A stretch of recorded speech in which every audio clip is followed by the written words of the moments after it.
પરમ પૂજ્યપાદ આચાર્ય મહારાજ શ્રી આપણી સભામાં પધારી રહ્યા છે. થાળીઓના ગડગડાટથી આપણે એમને વધાવીશું.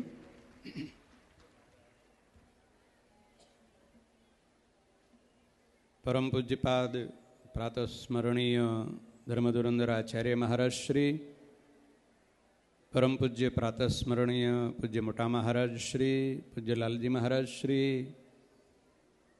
લક્ષ્મી સ્વરૂપા પૂજ્ય ગાદીવાળા બાશ્રી, પૂજ્ય મોટા ગાદીવાળા બાશ્રી અને સમગ્ર ધર્મકુળ, સભામાં ઉપસ્થિત વંદનીય બ્રહ્મનિષ્ઠ પવિત્ર સૌ સંતો અને શ્રીહરિના લાડીલા સૌ ભક્તજનો, આમંત્રિત મહેમાનો, રાજકીય મહાનુવંતા મહાનુભાવ મહેમાનો,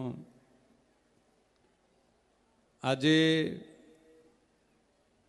આપણા ઈષ્ટદેવ અનંત કોટી બ્રહ્માંડના અધિપતિ ભગવાન પુરુષોત્તમ નારાયણ ભગવાન સહજાનંદ સ્વામી સ્વામિનારાયણ ભગવાને સ્વયં બાથમાં લઈ અને પોતાનું જ સ્વરૂપ એવા ભગવાન નરનારાયણ દેવ આ સત્સંગને આપ્યા છે. અને એ ભગવાન નરનારાયણ દેવનો આવો મહાન મોટો મહોત્સવ અને એ ભગવાન નરનારાયણ દેવના એ દિવ્ય અને પવિત્ર એવા મંદિરનો જ્યારે જીર્ણોદ્ધારિત મંદિરનું ઉદ્ઘાટન, એનો મહામહોત્સવ જ્યારે આપણે માણી રહ્યા છીએ, ત્યારે ભગવાન નરનારાયણ દેવ એમનો મહાત્મ્ય સ્વયં ભગવાન સ્વામિનારાયણે જે કહ્યું છે, તો પૂજ્ય મોટા મહારાજશ્રીએ ગઈકાલે આપણને વાત કરી હતી. સ્વયં એ ભગવાન નરનારાયણ દેવનો મહિમા અને મહાત્મ્ય એ ઉંબરા ઉપર ઊભા રહી અને સ્વામિનારાયણ ભગવાને જગતના જીવ માત્રને કહ્યું છે. સ્વામિનારાયણ ભગવાને તો કહ્યું છે કે આ નરનારાયણ દેવનો આશ્રય કરશે એને અક્ષરધામની પ્રાપ્તિ થશે. એ શ્રીજી મહારાજના તો શબ્દો છે, પણ શ્રીજી મહારાજની સાથે સાથે આવેલા 500 પરમહંસો પણ એ ભગવાન નરનારાયણ દેવના સ્વરૂપને કેવું સમજ્યા છે. શતાનંદ સ્વામી સત્સંગી જીવન શાસ્ત્રમાં એમ લખે કે યતપાદ પદ્મ મકરંદ રસૈક લુબ્ધો રંકોપી નિશ્ચંતી બ્રહ્માંડ સૌખ્યમપી. જો આ ભગવાન નરનારાયણ દેવનો આશ્રય મળી ગયો હોય અને કોઈ સાધારણ રંક માણસ પણ હોય, એ પણ બ્રહ્માંડના સુખને ઈચ્છતો નથી, એવું સુખદાયક આ ભગવાન નરનારાયણનો આશ્રય છે. મુક્તાનંદ સ્વામીના શબ્દો છે, આપણે દરરોજ ગાઈએ છીએ, દિવસમાં 5 વખત તો ગાવાનો વારો આવતો જ હશે. અને એ મુક્તાનંદ સ્વામી એમ કહે છે કે આ નરનારાયણ ઋષિ અને આ ભગવાન સ્વામિનારાયણ એમાં લેશ માત્રનો ફેર નથી.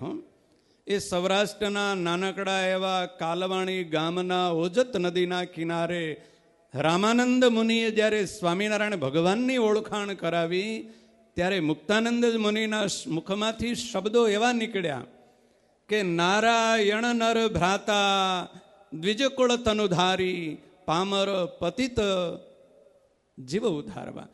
કે હે ભગવાન સ્વામિનારાયણ, તમે કોણ છો? બદ્રિકાશ્રમ ધામમાં રહેનારા ભગવાન નરના મોટા ભાઈ નારાયણ ઋષિ આ દ્વિજકુળમાં મનુષ્ય શરીર ધારણ કરી અને પ્રગટ થયા છો, એની આરતી મુક્તાનંદ સ્વામીએ ઉતારી છે. ભગવાન નરનારાયણ અને ભગવાન સહજાનંદ સ્વામી સ્વામિનારાયણ ભગવાન એમાં લેશ માત્રનો ફેર નથી. સ્વામિનારાયણ ભગવાને પોતાનું સ્વરૂપ સમજીને નહીં, પોતાનું સ્વરૂપ છે અને પોતાના સ્વરૂપની પ્રતિષ્ઠા કરી છે. એ નરનારાયણ દેવ એ સ્વામિનારાયણ ભગવાન સ્વયં છે. એ નિષ્કુળાનંદ સ્વામી એમ લખે કે દિસો સો દોય ને છો એક. એ દેખાય છે બે સ્વરૂપે, નર અને નારાયણ સ્વરૂપે, પણ છે તો એ એક જ. એ અનંત કોટી બ્રહ્માંડના અધિપતિ સર્વ અવતારના અવતારી ભગવાન પુરુષોત્તમ નારાયણ એ બે સ્વરૂપ ધારણ કરી અને જગતના જીવના હિત માટે, જગતના જીવાત્માને મોક્ષની પ્રાપ્તિ થાય એટલા માટે બદ્રિકાશ્રમ ધામમાં તપ કરે છે. અને એ તપનું ફળ જે કોઈ ભગવાન નરનારાયણનો આશ્રિત થાય એ આશ્રિતને તપનું ફળ અર્પણ કરી દે છે. અને એ તપના ફળના પ્રભાવે કરી અને આ જીવાત્માને ભગવાનનું યથાર્થ સ્વરૂપનું જ્ઞાન થાય. અને જ્યાં સુધી ભગવાનના યથાર્થ સ્વરૂપનું જ્ઞાન આ જીવાત્માને પ્રાપ્ત નથી થતું ત્યાં સુધી આત્યંતિક મોક્ષની પ્રાપ્તિ થતી નથી. અને જગતમાં એવું લોકો કહે છે કે પોથી પઢી પઢી પંડિત ભયા ન કોઈ, ગમે તેટલા ગ્રંથો ઉથાવી નાખો પણ ભગવાનના સ્વરૂપનું જ્ઞાન કોઈ કોલેજમાં, કોઈ યુનિવર્સિટીમાં કે કોઈ મહાન ઇન્સ્ટિટ્યૂટમાં પણ પરમાત્માના સ્વરૂપનું જ્ઞાન મળતું નથી.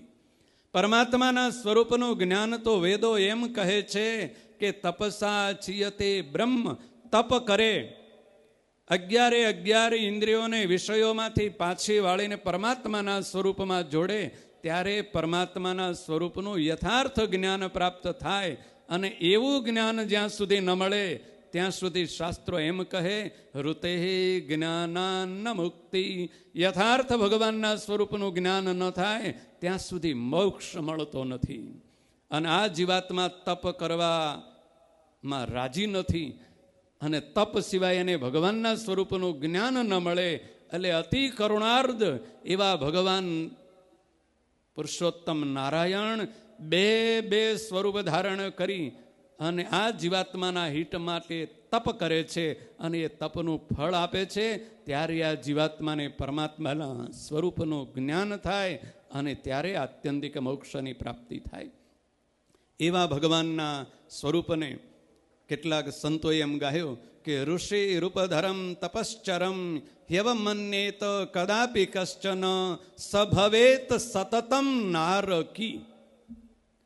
એ જગતના જીવના હિત માટે તપ કરતા એવા ભગવાન નરનારાયણનો જો મન કર્મ વચને કરીને કોઈથી અનાદર થઈ જશે તો સ્વામિનારાયણ ભગવાન અને એ સ્વામિનારાયણ ભગવાનના મળેલા સંત એમ કહે છે એને તો સતત નરકમાં વારંવાર જન્મ ધારણ કરીને નરકનો જ વારો આવે, મોક્ષની પ્રાપ્તિ ન થાય. તો એવા મોક્ષના દાતા ભગવાન નરનારાયણનો મહામહોત્સવ જ્યારે આપણે ઉજવીએ છીએ ત્યારે એ ભગવાનના સ્વરૂપને યથાર્થ ઓળખીએ અને એમનો દ્રઢ આશ્રય કરી અને એ ભગવાન નરનારાયણ દેવ સ્વામિનારાયણ ભગવાન પ્રસન્ન થાય અને આપણને આત્યંતિક મોક્ષની પ્રાપ્તિ થાય. એ માર્ગે આપણે ચાલીએ એવી બુદ્ધિ, બળ અને શક્તિ પ્રભુ આપે એવી આજ નરનારાયણ દેવના ચરણોમાં પ્રાર્થના સાથે